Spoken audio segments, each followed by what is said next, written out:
Item ಯಾವುದೇ ಇರಲಿ try ಮಾಡಿ ಆಚಿ ಚಿಕನ್ ಮಸಾಲಾ. ಆಚಿ ಚಿಕನ್ ಮಸಾಲಾ. ಸರ್, ಅವರು ಭಾಷಣದಲ್ಲಿ ಹೇಳಿದ್ದು, ನನ್ನ ಕೊನೆಯ ಉಸಿರಿರುವವರೆಗೂ ಕೋಮುವಾದಿ ಶಕ್ತಿಗಳ ವಿರುದ್ಧ ಹೋರಾಡ್ತೀನಿ. ಸಮಾನತೆ, ಸಹಬಾಳ್ವೆ ನನ್ನ ಗುರಿ. ಸಮಾಜವನ್ನು ಒಡೆಯುವಂತಹ ಯಾವುದೇ ಕೋಮುವಾದದ ಶಕ್ತಿಗಳ ವಿರುದ್ಧ ನಿರಂತರವಾಗಿ ನಾನು ಹೋರಾಟ ಮಾಡ್ತೀನಿ ಅನ್ನೋದನ್ನು ಅವರು ತುಂಬ ಓಪನ್ ಆಗಿ ಹೇಳಿದರು. ಅದಕ್ಕೇನಾದರೂ ಇದು ಓಪನ್ ಆಗಿ ಹೇಳಿದ್ದಾರೆ. ಈ ಎಚ್ಚರಿಕೆಯನ್ನು ಬಹುಶಃ ಅವರು ಡಿ ಕೆ ಶಿವಕುಮಾರ್ಗೆ ಕೊಟ್ಟಿದ್ದು ಅಂತ ಅನ್ನಿಸ್ತದೆ. ಎಲ್ಲೋ ಒಂದು ಕಡೆ ಮಾಧ್ಯಮದವರು ಸಹಿತ ಸಿದ್ದರಾಮಯ್ಯನವರನ್ನು ಮತ್ತು ಡಿ ಕೆ ಶಿವಕುಮಾರನ್ನು ಎರಡು ತಕ್ಕಡಿಯಲ್ಲಿಟ್ಟು ತೂಗಿದಾಗ ಸಿದ್ದರಾಮಯ್ಯರವರನ್ನು ಸಂಪೂರ್ಣ ಜಾತ್ಯತೀತವಾದಿ ಎನ್ನುವಂಥ ಒಂದು ನಿಲುವಿನಲ್ಲಿ ಅವರನ್ನು ಬಿಂಬಿಸ್ತಾರೆ. ಮಾಧ್ಯಮಗಳ ದೃಷ್ಟಿಕೋನದಿಂದ ಹೇಳ್ತಕ್ಕಂಥದ್ದು.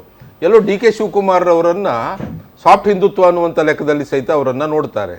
ಹಾಗಾಗಿ ಬಹುಶಃ ಡಿ ಕೆ ಶಿವಕುಮಾರ್ಗೆ ಕೊಟ್ಟಿರುವಂಥ ಒಂದು ಎಚ್ಚರಿಕೆ ಇರಬಹುದು. ನಾನು ನಿನ್ನೆನೂ ಸಹಿತ ಮಾಧ್ಯಮದ ಮುಂದೆ ಹೇಳಿದ್ದೆ, ಎಲ್ಲರೂ ಕಲ್ಲನ್ನು ನೇರವಾಗಿ ಹೊಡೆದ್ರೆ ಸಿದ್ದರಾಮಯ್ಯನವರಿಗೆ ಒಂದು ಸ್ವಲ್ಪ ಬೆಡ್ಶೀಟ್ನಲ್ಲಿ ಕಟ್ಟಿ ಹೊಡೆಯುವಂತ ಒಂದು. ಸರ್, ಹಿಂದುತ್ವದ ವಿರುದ್ಧಾರ್ಥಕ ಪದ ಕೋಮುವಾದನ ಅಲ್ಲ, ಹಿಂದುತ್ವದ ಕೋಮುವಾದ ಅಂತ ಹೇಳೋದಿಲ್ಲ ನಾನು.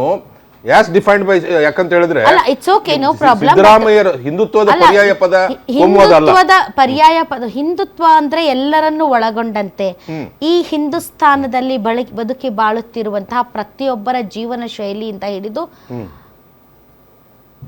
Hindutva, it's a way of life. ಹೌದು, ಹಿಂದುತ್ವ ಅದು ಸಾಬ್ರ ಆಗಿರ್ಬೋದು, ಮುಸಲ್ಮಾನ್ ಕ್ರಿಶ್ಚಿಯನ್ ಆಗಿರ್ಬೋದು, ಜೈನರಾಗಿರ್ಬೋದು, ಬುದ್ಧಿಸ್ಟ್ ಆಗಿರ್ಬೋದು, ಅಥವಾ ಹಿಂದೂ ಧರ್ಮವನ್ನ ಅನುಸರಿಸ್ತಾ ಇರೋರಾಗಿರ್ಬೋದು, ಎಲ್ಲರನ್ನೂ ಒಳಗೊಂಡಂತ ಹಿಂದುತ್ವ ಅಲ್ವಾ ಸರ್? ಅದು ಹಿಂದುತ್ವ. ಆದ್ರೆ ಹಿಂದುತ್ವ ಅನ್ನೋದು ಅದು ಕೋಮುವಾದದ ವಿರುದ್ಧಾರ್ಥಕ ಪದ ಯಾಕಾಗುತ್ತೆ ನೋಡ್ರಿ. ಸಿದ್ದರಾಮಯ್ಯನವರ ಜೀವನದ ನಡಾವಳಿಕೆಗಳನ್ನ ನೋಡಿದಾಗ ಅದನ್ನ ಬಹುಶಃ ಈ ಸಂದರ್ಭದಲ್ಲಿ ಹೇಳುವುದು ಎಷ್ಟು ತಮ್ಮ ಪ್ರಕಾರ ತಾವು ಕೋಮುವಾದ ಅಂದ್ರೆ ಏನ್ ಅಂದ್ಕೊಂಡಿದ್ದೀರಿ? ಅಲ್ಲ, ಅಂದ್ರೆ ನಾನು ಸಿದ್ದರಾಮಯ್ಯವರ ಭಾಷೆಯಲ್ಲಿ ಹೇಳ್ಬಿಡ್ತೀನಿ. ಅಲ್ಲ, ನಿಮ್ಮ ಭಾಷೆಯಲ್ಲಿ ಹೇಳಿ. ಕೋಮುವಾದ ಅಂದ್ರೆ ಅಲ್ಲ, ನಮ್ಮ ಭಾಷೆಯಲ್ಲಿ ಸಿದ್ದರಾಮಯ್ಯನವರ ಕೋಮುವಾದ ಏನಂತ ನನಗೆ ಗೊತ್ತಿಲ್ಲ. ಈಗ ನಾವು ಹೇಳ್ತಕ್ಕಂಥದ್ದು ಸರ್ವೇ ಜನ ಸುಖಿನೋ ಭವಂತು, ಈ ಜಗತ್ತಿನಲ್ಲಿರ್ತಕ್ಕಂಥವ್ರು ಎಲ್ಲರೂ ಸಹಿತ ನಮ್ಮವರು ಎನ್ನುವಂತ ಭಾವನೆಯನ್ನ ಇಟ್ಕೊಂಡು ಕೋಮುವಾದ ಅಂದ್ರೆ ಏನು? ಕೋಮುವಾದ ಅಂತ ಸಿದ್ದರಾಮಯ್ಯರವರ ಕೋಮುವಾದ ಅಂತ ಹೇಳಿದ್ರೆ ಕೋಮುವಾದ ಅನ್ನೋ ಪದದ ಅರ್ಥ ಏನು? ಸಿದ್ದರಾಮಯ್ಯನವ್ರದ್ದು ಒಂದು ವ್ಯಾಖ್ಯಾನ, ನಾಗರಾಜ್ ಅವ್ರದ್ದು ಒಂದು ವ್ಯಾಖ್ಯಾನ ನಾನು ಕೇಳ್ತಾ ಇಲ್ಲ. ನಾನು ಎಲ್ಲಾ ರೀತಿಯಾದಂತಹ ನಮ್ಮ ನಿಘಂಟುಗಳಲ್ಲಿ ಇರುವಂತಹ ಕೋಮುವಾದದ ಅರ್ಥ ಏನು? ಅಲ್ಲ, ಕೋಮುವಾದವನ್ನ ನೀವು ವ್ಯಾಕರಣಾರ್ಥದಲ್ಲಿ ನೀವು ನೋಡ್ಲಿಕ್ಕೆ ಹೋದ್ರೆ ಒಂದು ಕೋಮನ್ನ ಓಲೈಸ್ತಕ್ಕಂಥ ಅಥವಾ ಇನ್ನೊಂದು ಕೋಮನ್ನ ದ್ವೇಷಿಸ್ತಕ್ಕಂಥದನ್ನಕ್ಕ ಕೋಮುವಾದ ಅಂತ ವ್ಯಾಕರಣಾರ್ಥದಲ್ಲಿ ಹೇಳ್ಬೋದು. ಆದ್ರೆ ಸಿದ್ದರಾಮಯ್ಯನವರ ಕೋಮುವಾದ ಸ್ವಲ್ಪ ಬೇರೆನೇ ಅರ್ಥ ಕೊಡ್ತದೆ. ಕೋಮುವಾದ ಅಂದ್ರೆ ಕೋಮುಗಳ ನಡುವೆ ವ್ಯತ್ಯಾಸವನ್ನ ತಂದಿಡುವುದು ಕೋಮುವಾದನ? Maybe it maybe. ಕೋಮುಗಳ ನಡುವೆ ಸಂಘರ್ಷ ತಂದಿಡುವುದು ಕೋಮುವಾದನ ಇರಬಹುದು. ಇಲ್ಲ, ಈ ಲಾಯರ್ ಇದಾರೆ, ಅವ್ರನ್ನೊಂದು ಮಾತು ಕೇಳೋಣ. ನೀವು ಲಾಯರೇ, ನೀವು ಲಾಯರೇ. ಒಂದ್ ನಿಮಿಷ ತಡ್ರಿ, ಇದೆಲ್ಲರೂ ಇನ್ವಾಲ್ವ್ ಮಾಡ್ಕೊಳ್ಳೋಣ. ಎಲ್ಲರನ್ನೂ ನಾನ್ ನಿಮಗೆ ಅವಕಾಶ ಕೊಡೋದು. ಪ್ರದೀಪ್ ಅವರೇ, ಕೋಮುವಾದ ಅಂದ್ರೆ ಏನು? ಧರ್ಮಗಳ ನಡುವೆ, ಜಾತಿಗಳ ನಡುವೆ ಸಂಘರ್ಷವನ್ನ ಏರ್ಪಡಿಸ್ತಕ್ಕಂಥದ್ದೇ ಕೋಮುವಾದ. All right. ನಿಮ್ ಪ್ರಕಾರ ಮಂಜುನಾಥ್ ಅವರೇ?